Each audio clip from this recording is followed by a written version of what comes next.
Nah, kelanjutan One Piece kian makin seru lagi nih. Pertarungan dahsyat meledak di berbagai penjuru sekarang ini. Dragon akhirnya turun langsung ke medan perang lawan Gorosei Garling. Dan ini cakar naga miliknya berhasil menembus tubuh sang lawan tersebut. Tetapi kejutan besar pun terjadi nakama. Garling ternyata memiliki kekuatan regenerasi yang ngebuatnya nyaris tak terkalahkan. Sementara itu Akainu bergula dengan masa lalunya saat Kong memperingatkannya tentang kekacauan lebih besar. Di sisi lain, Sang mulai mencium pergerakan mencurigakan dari bajak laut Kuroige. Sementara ini Luffy dalam wujud gear kelimanya muncul di Elbap menggemparkan semua yang melihatnya, terutama kepada Gunko yang seketika diliputi ketakutan mendalam.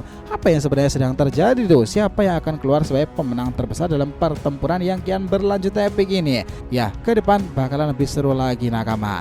Ini menarik. Selamat datang teman-teman. Kita akan bahas alur cerita prediksi ini dengan Mimin di sini, Joy Boy The Library of Nika. Let's go, kita mulai ceritanya.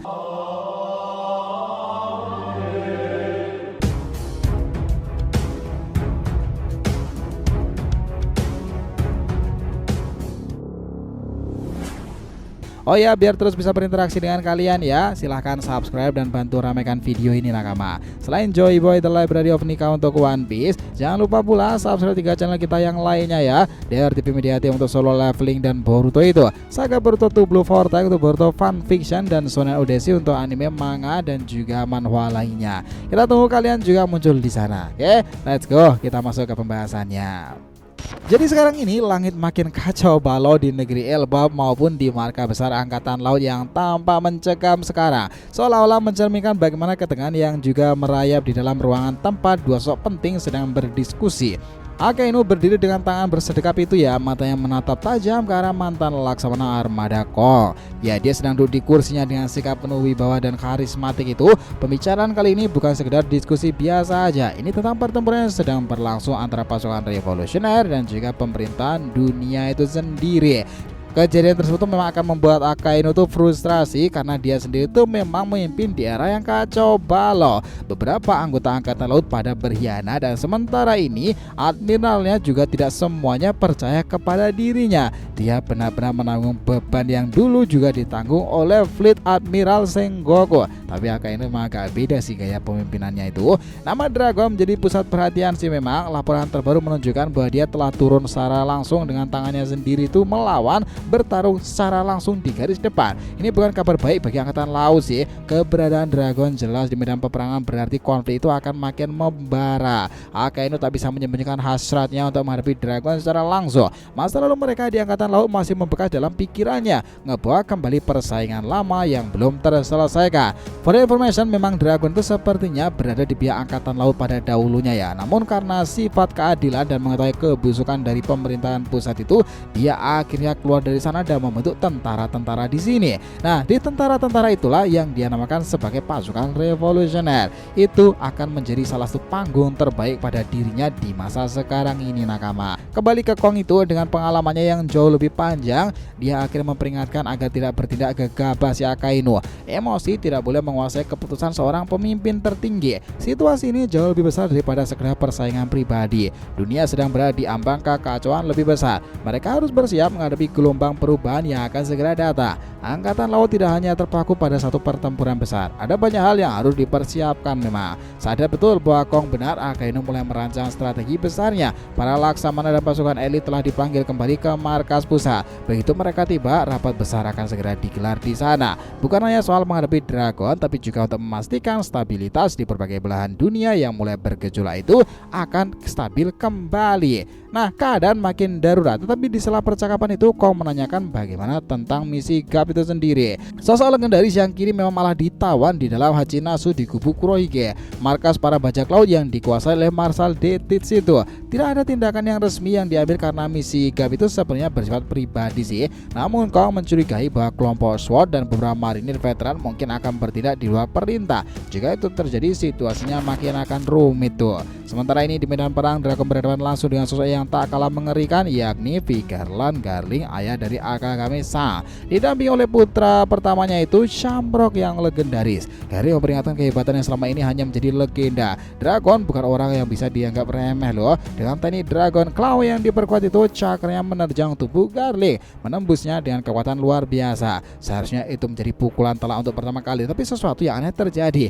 Tubuh Garling mulai pulih dengan cepat, seakan-akan serangan Dragon tidak berarti apa-apa. Ini bukan kemampuan biasa aja loh. Regenerasi cepat itu hanya bisa dimiliki oleh orang-orang yang diberkati oleh Im Sama. Garling bukan sekedar manusia biasa, sepertinya ia adalah salah satu pilar utama pemerintahan dunia. Keberadaannya adalah bukti bahwa pertempuran ini tidak akan mudah dimenangkan. Ya sebenarnya itu benar juga sih, karena Garling itu menggantikan Saint Saturnus kan. Nah sekarang ini keadaan makin kacau balau. Jauh dari medan perang, Sang juga tengah mengamati perkembangan situasi yang terjadi. Informasi yang diterimanya menyebutkan bahwa Dragon, Garling, dan Shamrock sedang bertarung sengit. Namun yang lebih mengkhawatirkan adalah kehadiran anggota bajak laut Kuroige yang memantau pertempuran dari kejauhan. Jika Kuroige terlibat, maka situasi akan makin kacau tuh. Sang tahu betul bahwa pria itu tidak akan tinggal diam jika melihat kesempatan emas kan. Nah begitulah yang seringkali dilakukan oleh Kuroige bersama dengan kelompoknya. Di Hachinasu, Kuza menemui Garp yang masih dalam kondisi terkurung. Alih-alih tampak putus asa, Garp justru tampak santai. Dia sudah mendengar tentang pertempuran yang terjadi dan mengakui bahwa Dragon adalah sosok yang sangatlah tangguh. Namun yang lebih mengejutkan adalah rencana yang disampaikan oleh Kuza, sesuatu yang tidak disangka-sangka oleh Garp. Di tempat itulah situasi makin memanas di Elbap. Tiba-tiba berpindah ke negeri para raksasa. Belum informasinya selesai padahal. Pangeran Loki akhirnya berhasil membebaskan diri dari belenggunya. Amarahnya membara dan tujuannya jelas ya, balas dendam terhadap kesatria suci yang telah mengkhianatinya. Serangan brutalnya mengacaukan seluruh medan peperangan, memaksa Gunko mengerahkan bala bantuan. Sebelum bala bantuan itu tiba, sebuah sosok lain memasuki medan pertempuran. Luffy dengan wujud gear kelimanya itu muncul di hadapan semua orang. Hadirannya langsung mengubah suasana. Gunko yang selama ini dikenal sebagai pejuang tangguh tiba-tiba membeku di tempat ketakutan, matanya membelalak, nafasnya tercengang tuh.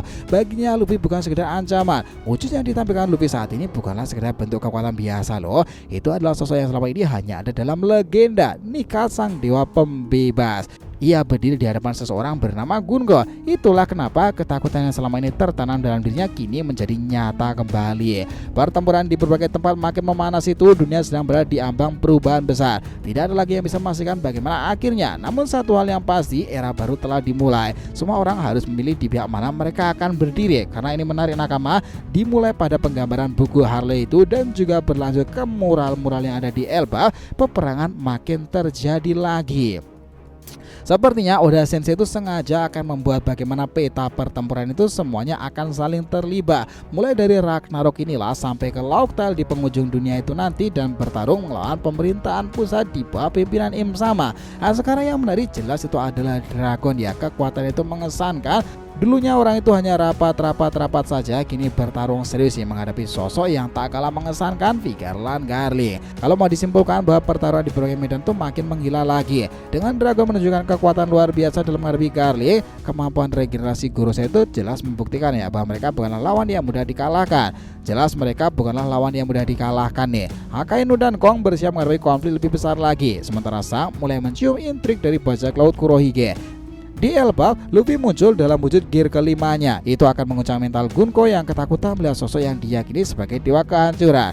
Semua ini menegaskan yang nakama dalam kisah One Piece sedang menuju ke titik perubahan besar-besaran. Pertarungan itu bukan sekedar perebutan kekuasaan, tetapi awal dari kehancuran besar atau kebangkitan sebuah era baru. Loki sendiri muncul sebagai sang dewa penghancur, sementara Nika sebagai sang dewa pembebas. Lalu siapa dewa selanjutnya yang akan muncul dalam kisah One Piece ini? Di balik pertempuran Ragnarok yang terjadi dengan sangatlah luar biasa nanti nakama, kelompok-kelompok hebat, orang-orang besar dan legenda-legenda akan saling berkaitan satu sama lain. Dan di Elbap, semua kekacauan itu menjadi daya tarik tersendiri dan bisa aja membuat perubahan besar dalam tatanan dunia baru. Gimana? Kalian sendiri sepakat tentang bagaimana perjalanan itu berlanjut?